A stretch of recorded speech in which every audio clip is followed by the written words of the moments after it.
علی محمد خان صاحب، جو سوال تھا وہ وہیں پر ہے، اس کا جواب آپ نہیں دے سکے کائنڈلی اس کا جواب دیجیے گا۔ خرم صاحب نے کہا کہ جب بالا کوٹ والا انسیڈنٹ آیا اور پارلیمنٹ میں میٹنگ کرنی تھی گورنمنٹ اور اپوزیشن نے مل کے، تو وہاں پہ پرائم منسٹر صاحب مفرور ہو گئے۔ پھر وہ کہتے ہیں آرٹیکل 370 کو ریووک کیا مودی حکومت نے، تو میٹنگ ہونی تھی، پرائم منسٹر صاحب مفرور ہو گئے۔ پھر وہ کہتے ہیں فیٹف کی لیجسلیشن تھی، اس حوالے سے پارلیمان میں میٹنگ ہونی تھی گورنمنٹ اپوزیشن کی، پرائم منسٹر صاحب مفرور ہو گئے۔ اور سب سے بڑھ کر انہوں نے یہ کہا کہ ہندوستان کو یونائٹڈ نیشنز میں ووٹ نہیں دینا چاہیے تھا in view of the fact کہ آرٹیکل 370 انہوں نے ریووک کیا تھا۔ ان باتوں کا جواب آپ کی طرف سے ابھی تک نہیں آیا۔ جی ناکام تو میں نہیں ہوا جواب دینے میں، ٹائم آپ کا ختم ہو گیا کیونکہ میرے پاس ابھی جی میرے حصے کا بھی تھوڑا بہت ٹائم باقی ہے۔ اسی طرف آ رہا تھا کہ کوئی اور بات کرے تو کرے، لیکن خرم دستگیر صاحب خود ڈیفنس اور فارن منسٹر رہے ہیں اور ان کو میرے سے زیادہ اس کا پتہ ہے کہ جو فارن افیئرز، جو خاص کر انڈین سینٹرک کوئی بات ہو یا ڈیفنس کے حوالے سے، اس میں آپ اسٹیبلشمنٹ اور ملٹری سے باقاعدہ مشورہ لیتے ہیں، بلکہ کچھ چیزیں تو ان کے مشورے سے اس لیے کرنی پڑتی ہیں کہ آپ کی بارڈرز کی سیکیورٹی اور آپ کی انٹرنل یا ایکسٹرنل سیکیورٹی، ساری انفارمیشن تو ان کے پاس ہوتی ہے، کیونکہ حکومت کے جس طرح اور ذرائع ہوتے ہیں، کچھ اور ڈپارٹمنٹس منسٹریز کے، ایگریکلچر یا اکنامکس یا اس کے، تو وہ لوگ اس کے رسپانسبل ہوتے ہیں، سیکیورٹی کے یہ لوگ رسپانسبل ہیں، تو اس پہ تو آپ نے ان سے انفارمیشن لینی ہوتی ہے۔ تو جب انہوں نے یہ بات کی کلبھوشن یادیو کی، تو میں یہ ضرور کہنا چاہوں گا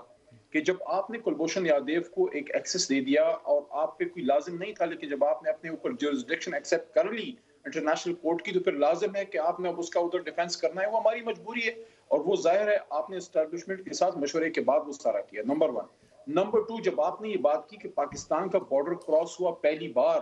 تو بارڈر پہ کوئی عمران خان صاحب نہیں کھڑے ہوتے، نہ علی محمد یا مراد سعید کھڑا ہوتا ہے، ہمارے پاک فوج کے جوان، ہماری ایئر فورس ہوتی ہے، اور جو جواب ان کو دیا وہ دنیا نے سنا، وہ زناٹے دار تھپڑ جو ابھی نندن کے چہرے پہ پڑا تھا، وہ ہندوستان اور نریندر مودی کے چہرے پہ اور ان کے چیف کے چہرے پہ پڑا تھا، اس کو آپ کے ایک صحیح ہے، لیکن وہ آپ کے کردار کی بات کر رہے ہیں، وہ آپ کے رول پر انگلی اٹھا رہے ہیں، ان کی بات تو کر ہی نہیں رہے، وہ فوج کی اور ان کے جواب کی۔ میں جو اب عرض کرنا چاہ رہا ہوں وہ یہ ہے، کچھ چیزیں وزیر اعظم صاحب کی کرنی ہوتی ہیں، کچھ پارلیمان کا کام ہوتا ہے۔ پارلیمنٹ میں جس میٹنگ کی انہوں نے بات کی، وہ آپ کے سپیکر صاحب کی دعوت پہ بلائی گئی تھی اور وہ سپیکر صاحب وہاں موجود تھے۔ وزیر اعظم صاحب کی جو ڈیوٹی ہے وہ کر رہے ہیں۔ دوسری بات، جو جی بی کا تھا، وہ آپ کو دعوت دی گئی تھی جی ایچ کیو میں، آپ لوگ وہاں پہ گئے تھے، اس کی انٹرنل، میں چونکہ میٹنگ کا حصہ بھی نہیں تھا اور نہ اگر ہوتا بھی میں کوئی انٹرنل بات کبھی نہ کرتا، لیکن وہاں وزیر اعظم صاحب کی دعوت نہیں تھی، آپ کو ایک بریفنگ دینی تھی سیکیورٹی کی۔ ہر بار آپ کو جو ہے، ایک طرف آپ کہتے ہیں سلیکٹڈ اور دوسری طرف آپ کو ہر وقت وزیر اعظم عمران خان صاحب سے جو ہے ملنے کی چاہ ہوتی ہے اور ان سے بریفنگز کی چاہ ہوتی ہے، جو وزیر اعظم صاحب کا کام ہوتا ہے وہ کرتے ہیں۔ لیکن یہاں ایک امپورٹنٹ بات جو اس سیگمنٹ میں سمجھتا ہوں میری آخری بات ہونی چاہیے، وہ یہ ہے